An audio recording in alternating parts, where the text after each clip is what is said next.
అందరికీ నమస్కారం. మనం TG TET and DSC classes లో భాగంగా 6th class social studies start చేశాము. సో అందులో భాగంగా మనకు ఫస్ట్, సెకండ్, థర్డ్ లెసన్ లోని పార్ట్ ఏ కూడా కంప్లీట్ అయింది.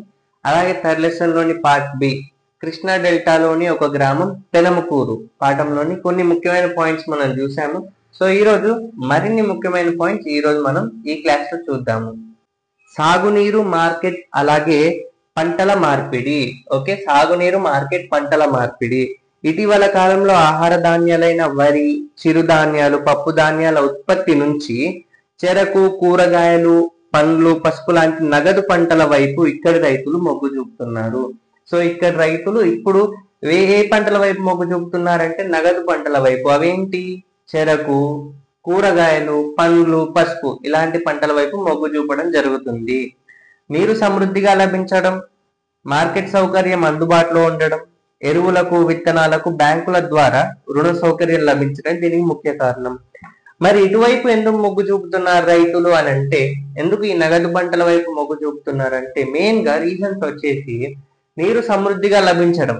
నీరు అనేది సమృద్ధిగా లభిస్తుంది కాబట్టి, అలాగే మార్కెట్ సౌకర్యం అందుబాటులో ఉంది కాబట్టి, అలాగే ఎరువులకు, విత్తనాలకు బ్యాంకుల ద్వారా రుణ సౌకర్యం ఇది కూడా అందుబాటులో ఉండడం వల్ల, ఇలా ఈ మెయిన్ గా ఈ మూడు ముఖ్యమైన రీజన్స్ వల్ల వాళ్ళు ఈ నగదు పంటల వైపు మొగ్గు చూపడం అనేది జరుగుతుంది. భూమి యాజమాన్యం, కౌలుదారి విధానం. పెనమకూరులో మొత్తం 750 కుటుంబాలు ఉండగా వాటిలో 10 కుటుంబాలకు 10 ఎకరాల కంటే ఎక్కువ భూమి ఉంది. అంటే పెనమకూరు, ఓకే, పెనమకూరు గ్రామంలో మొత్తం ఎన్ని కుటుంబాలు ఉన్నాయి అంటే 750 కుటుంబాలు ఉండడం జరిగింది. సో ఈ 750 కుటుంబాలలో 10 కుటుంబాలకు మాత్రమే 10 ఎకరాల కంటే ఎక్కువ భూమి ఉంది. 10 కుటుంబాలకు 10 ఎకరాల కంటే ఎక్కువ భూమి ఉంది. సుమారుగా 150 కుటుంబాలకు 5 ఎకరాల కంటే తక్కువ భూములు ఉన్నాయి. అంటే మొత్తం 750 కుటుంబాలు ఉంటే 10 కుటుంబాలకు మాత్రమే 10 ఎకరాల కంటే ఎక్కువ భూమి ఉంది. 150 కుటుంబాలకు, సుమారుగా 150 కుటుంబాలకు 5 ఎకరాల కంటే తక్కువ భూమి అయితే ఉంది. అలాగే మిగిలిన కుటుంబాలకు ఏ రకమైన భూములు లేవు. అంటే ఎక్కువ శాతం కుటుంబాలకు ఏ రకమైనటువంటి భూములు అనేవి లేవు. ఓకే, సో వీరు భూమిని కౌలుకు తీసుకొనడమో లేదా యజమానుల భూములలో కూలి పని చేసుకుంటున్నో బతుకుతున్నారు. అంటే మనం ఇందాక అనుకున్నాగా 10 కుటుంబాలకే 10 ఎకరాల కంటే ఎక్కువ ఉంది. అలాగే సుమారు 150 కుటుంబాలకు 5 ఎకరాల కంటే తక్కువ భూమి ఉంది. మిగిలిన వాళ్ళకి ఎటువంటి భూములు లేవు. వాళ్ళు ఏం చేస్తున్నారు అంటే వాళ్ళు ఈ యజమాన భూములలో కూలిగా అయినా పనిచేస్తున్నారు, లేదా భూమిని కౌలుకు తీసుకుంటున్నారు. ఇల్లు.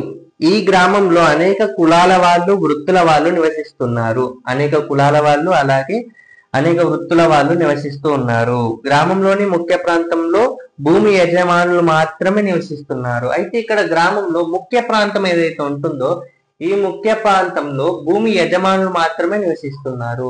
ఈ పాయింట్ ఇంపార్టెంట్. ముఖ్య ప్రాంతంలో భూమి యజమానులు మాత్రమే నివసిస్తున్నారు. ఇతరులు గ్రామంలోని సమీప శివారు ప్రాంతాలలోని బందరు కాలువ ఇరువైపులా గ్రామానికి దక్షిణ భాగంలో నివసిస్తున్నారు. సో ఇందాక మనం అనుకున్నట్టు ముఖ్య ప్రాంతంలో భూమి యజమానులు నివసిస్తే, ఇతరులు గ్రామంలోని సమీప శివారు ప్రాంతాలలోని బందరు కాలువ ఇరువైపులా గ్రామానికి దక్షిణ భాగంలో నివసిస్తున్నారు.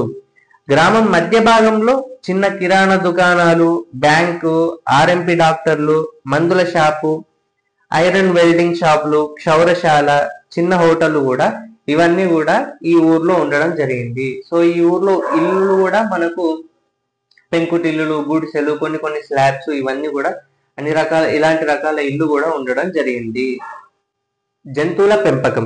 ఈ గ్రామంలోని మొత్తం భూమి సాగులో ఉండటం వల్ల పశువుల మేతకు భూమి కరువైంది. సో ఈ గ్రామంలో మొత్తం భూమి కూడా సాగులో ఉంది. సో సాగులో ఉండడం వల్ల పశువుల మేతకు భూమి అనేది కరువైంది. పశువుల మేత కోసం భూమి అనేది ఎక్కువగా లేదు. సో అందువల్ల కొన్ని ఎద్దులను, ఆవులను, బర్రెలను, గొర్రెలను పొలంలో పనిచేయడానికి పాల కొరకు మాత్రమే పెంచుకుంటారు. అయితే కొన్ని ఎద్దులను, ఆవులను, బర్రెలను, గొర్రెలను, సో వీటన్నిటిని కూడా ఎద్దులు, ఆవులు, బర్రెలు, గొర్రెలు వీటన్నిటిని కూడా పొలంలో పనిచేయడానికి సో వీటితో పొలంలో పని చేయించడానికి, అలాగే పాల కొరకు. సో ఈ రెండింటి కోసం వీళ్ళైతే ఈ గొర్రెలను, బర్రెలు వీటన్నిటి కూడా పెంచుకోవడం జరుగుతుంది. ఓకే, పొలంలో పని చేయడానికి అలాగే పాల కొరకు పెంచుకుంటున్నారు. సో ఇక్కడి వాళ్ళు జంతువులను ఎలా పోషిస్తున్నారో ఉంచండి. అంటే మనం గెస్ చేయాలి వాళ్ళు మరి, ఎందుకంటే భూమి మనకు లేదు కదా, వీటి మేత కోసం మనకు భూమి అనేది లేదు, ఎందుకంటే సాగు చేస్తున్నారు. మరి వీటి మేత ఎలా వస్తుంది అంటే జనరల్ గా మనం గెస్ చేయొచ్చు. ఏంటి అంటే రైతులు పోసిన గడ్డి ఉంటుంది కదా, సో ఆ గడ్డిని కూడా వీళ్ళు మేతగా వేయచ్చు. అలాగే పంట మిగులు కూడా ఉంటుంది కదా, సో క్రాప్ రెసిడ్యూ అంటారు. పంట మిగులును కూడా ఈ ఎద్దులను, ఆవులను వాటి మేత కోసం మనం వాడవచ్చు. అలాగే నిల్వ చేసిన పశుగ్రాసం కూడా ఉంటుంది కదా, అంటే పశువుల కోసం కొంచెం నిల్వ చేస్తారు, ఎందుకంటే వాటి మేత కోసం. ఓకే, నిల్వ చేసిన పశుగ్రాసం ఇవన్నీ కూడా వీటికి ఇవ్వడం జరుగుతుంది. సో ఇంకా ఏమైనా రీజన్స్ ఉంటాయి, వీటికి ఎలా మేత పెడతారు అనేది మీరు కామెంట్ అయితే చేయండి. బుట్టలు అల్లటం, పందుల పెంపకం, చేపలు పట్టడం. బందరు కాలువకు రెండు వైపులా బుట్టలు వల్లే 20 నుంచి 30 కుటుంబాల వాళ్ళు నివసిస్తున్నారు. సో బుట్టలు వల్లే 20-30 కుటుంబాల వాళ్ళు ఈ బందరు కాలువకు రెండు వైపులా నివసిస్తున్నారు. వీళ్ళు వేరే గ్రామం నుంచి పనుల నిమిత్తం ఇక్కడికి వలస వచ్చారు. సో వీళ్ళు వలస రావడం జరిగింది, వేరే గ్రామం నుంచి పనుల నిమిత్తం ఇక్కడికి వలస రావడం జరిగింది. వీళ్ళ ప్రధాన వృత్తి బుట్టలు అల్లటం, ఎలుకలను పట్టడం, పందులను పెంచడం. సో ఇవి గుర్తుంచుకోవాలి. వీళ్ళ ప్రధాన వృత్తి బుట్టలు అల్లటం, ఎలుకలను పట్టడం, పందులను పెంచడం. సో ఇవి వీరి యొక్క ప్రధానమైనటువంటి వృత్తి. జగన్నాథ నాంచారయ్య ఇక్కడికి 30 సంవత్సరాల క్రితం వచ్చి స్థిరపడ్డాడు. ఇతను కాలువకు రెండు వైపున పెరిగే ఈత ఆకులను సేకరించి బుట్టలో అల్లుతాడు. సో ఈ బుట్టలను ఏ ఆకులతోనే అల్లుతారు అడగవచ్చు, ఈత ఆకులు. ఓకేనా, ఈత ఆకులను సేకరించి బుట్టలను అల్లడం జరుగుతుంది. సో ఇతని భార్య ఒక రోజుకు 5-6 బుట్టలు అల్లి పక్క గ్రామంలో విక్రయిస్తారు. రోజుకు 5-6 బుట్టలు అల్లి 5 లేదా 6 బుట్టలు అల్లి పక్క గ్రామంలో విక్రయించడం జరుగుతుంది. సో ఇతని పొరుగున ఉన్న కట్టా శివయ్య అనే వ్యక్తి కాలువలో బుట్టవల సహాయంతో చేపలు పట్టి పక్క గ్రామంలో అమ్ముతాడు. సో బుట్టవల సహాయంతో చేపలు పట్టి పక్క గ్రామంలో అమ్మడం జరుగుతుంది. కోళ్ల పెంపకం, పౌల్ట్రీ. సో ఈ గ్రామంలో పూర్తిగా ఆధునికీకరించిన కోళ్ల ఫారం ఉంది. నీటిని నిప్పల్స్ ద్వారా, ఆహారాన్ని కన్వేయర్ బెల్ట్ ద్వారా అందిస్తారు. అంటే ఈ కోళ్లకు నీటిని నిప్పల్స్ ద్వారా అందించడం జరుగుతుంది, అలాగే ఆహారాన్ని కన్వేయర్ బెల్ట్ ద్వారా అందించడం జరుగుతుంది. సో ఈ 2 పాయింట్స్ కూడా చాలా ఇంపార్టెంట్. నీటిని నిప్పల్స్ ద్వారా, అలాగే ఆహారాన్ని కన్వేయర్ బెల్ట్ ద్వారా అందించడం జరుగుతుంది. సో ఇక్కడ ఈ ఫారంలో 80,000 కోళ్లు ఉన్నాయి. 80,000 కోళ్లు ఉన్నాయి. ఇవి రోజుకు 50,000 గుడ్లు పెడతాయి.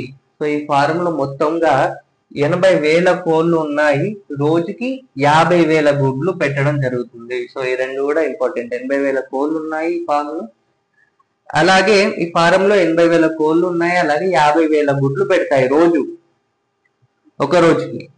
ఈ గుడ్లను విజయవాడకు, అస్సాం, బీహార్ రాష్ట్రాలకు ఏజెంట్ల ద్వారా ఎగుమతి చేస్తారు. సో ఇవన్నీ కూడా పంపుతారు, ఎగుమతి చేయడం జరుగుతుంది ఏజెంట్ల ద్వారా. చేపల ఆహారం కోసం కోళ్ల పెంటను సమీపంలోని రైతులకు అమ్ముతారు. అయితే చేపల ఆహారం కోసం కూడా కోళ్ల యొక్క పెంట ఉంటుంది కదా, వాటిని సమీపంలో ఉన్న రైతులకు వీళ్ళు అమ్మడం జరుగుతుంది. రైస్ మిల్లు, ఇక్కడ ఒక బియ్యం రైస్ మిల్లు కూడా ఉంది.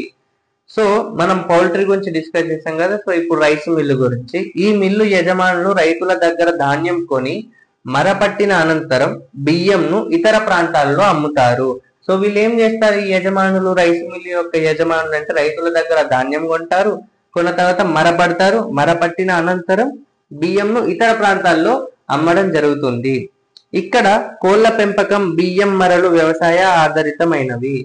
సో ఈ కోళ్ల పెంపకం అంటే ఈ పౌల్ట్రీ, అలాగే బియ్యం మరలు అంటే రైస్ మిల్. పౌల్ట్రీ అలాగే రైస్ మిల్ కూడా వ్యవసాయ ఆధారితమైనవి, అందుకే వీటిని వ్యవసాయ ఆధారిత పరిశ్రమలు అంటారు. సో వీటిని ఏమంటారు, ఈ పౌల్ట్రీని అలాగే రైస్ మిల్ ని అంటే వ్యవసాయ ఆధారిత పరిశ్రమలు అంటారు. వ్యవసాయ ఆధారిత పరిశ్రమలు అంటారు. సో ఇంగ్లీష్ లో ఆగ్రో ఇండస్ట్రీస్ అంటారు.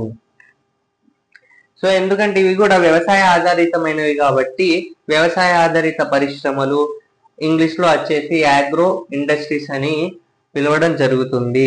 మైదాన ప్రాంతంలో ఇదే రకమైన పరిశ్రమలు కనబడతాయి. మైదాన ప్రాంతంలో సో రవాణా సౌకర్యం ఉండడం వల్ల ఇక్కడి వాళ్ళు అవసరమైన ముడి సరుకులను కొనుగోలు చేసి వాటితో ఉత్పత్తి చేసిన వస్తువులను అమ్మకం చేయగలుగుతారు. రోడ్డు రవాణా మార్కెట్లు. ఈ ప్రాంతం నుండి వివిధ నగరాలకు పట్టణాలకు అభివృద్ధి చెందిన రోడ్డు రవాణా వ్యవస్థ ఉంది. సో అభివృద్ధి చెందిన రోడ్డు రవాణా వ్యవస్థ అనేది ఉండడం జరిగింది. వీరి ఉత్పత్తులను సులభంగా విక్రయించడానికి ఇది దోహదపడుతుంది. ఎందుకంటే అభివృద్ధి చెందిన రోడ్డు రవాణా వ్యవస్థ అనేది ఉంది కాబట్టి, అంటే రోడ్ ట్రాన్స్పోర్ట్ అనేది ఉంది కాబట్టి మనకు వీరి ఉత్పత్తులను సులభంగా విక్రయించడానికి ఇది చాలా వరకు దోహదపడుతుంది. ఇక్కడ రైతులు చెరకు పంటను ఉయ్యూరులోని పంచదార మిల్లుకు సరఫరా చేస్తారు. సో ఈ పాయింట్ కూడా ఇంపార్టెంట్. ఇక్కడి రైతులు చెరకు పంటను ఉయ్యూరులోని పంచదార మిల్లుకు సరఫరా చేయడం జరుగుతుంది. వీరు పండించిన కూరగాయలను, అరటి పళ్ళను ఉయ్యూరు, విజయవాడలోని రైతు బజార్లకు సరఫరా చేస్తారు. సో అయితే వీరు పండించిన కూరగాయలు, అరటి పళ్ళు ఉంటాయి కదా, వాటిని ఉయ్యూరు, విజయవాడలోని రైతు బజార్లకు సరఫరా చేయడం జరుగుతుంది. వరి ధాన్యాన్ని పంట భూములలోనే మధ్యవర్తుల ద్వారా విక్రయిస్తారు. అయితే వరి ధాన్యాన్ని ఎక్కడ అంటే వరి ధాన్యాన్ని పంట భూముల్లోనే మధ్యవర్తుల ద్వారా విక్రయించడం జరుగుతుంది. సో ఇవన్నీ కూడా గుర్తుంచుకోవాలి. చెరుకు పంటను ఉయ్యూరులోని పంచదార మిల్లుకు సరఫరా చేస్తారు. కూరగాయలను, అరటి పండ్లను ఉయ్యూరు, విజయవాడలోని రైతు బజార్లకు సరఫరా చేస్తారు. అలాగే వరి ధాన్యాన్ని పంట భూముల్లోనే మధ్యవర్తుల ద్వారా విక్రయించడం జరుగుతుంది. కూలీల లభ్యత. ఈ గ్రామంలో ఉన్న వాళ్ళలో ఎక్కువ మందికి ఇక్కడే పని లభిస్తుంది. సో ఈ గ్రామంలో ఉన్న వాళ్ళకి ఎక్కువ మందికి అక్కడే పని లభించడం జరుగుతుంది. కొంతమంది వ్యవసాయ కూలీలు చుట్టుపక్కల గ్రామాల నుంచి కూడా వస్తుంటారు. అయితే చుట్టుపక్కల గ్రామాల నుంచి కూడా కొంతమంది వ్యవసాయ కూలీలు ఇక్కడికి రావడం జరుగుతుంది. 10వ తరగతి లేదా ఆ పైన చదువుకున్న యువకులు ఆటో డ్రైవర్లుగా, మెకానిక్లుగా, ఎలక్ట్రీషియన్లుగా పనిచేస్తున్నారు. అంటే 10వ తరగతి ఆ పైన చదువుకున్న వాళ్ళు యువకులు ఆటో డ్రైవర్లుగా, మెకానికల్గా, ఎలక్ట్రీషియన్గా పని చేస్తున్నారు. ఈ క్లాస్ తో మనకు కృష్ణా డెల్టాలోని ఒక గ్రామం పెనమకూరు పాఠం అయిపోయింది. సో నెక్స్ట్ క్లాస్ లో మనం డోకూరు, పీఠభూమిలో ఒక గ్రామం పాఠం చూద్దాము. సో ఈ క్లాస్ కనుక మీకు నచ్చినట్టయితే లైక్ చేయండి, కామెంట్ చేయండి, షేర్ చేయండి, అలాగే సబ్స్క్రైబ్ చేయండి to Vamshi Krishna academy. Thank you.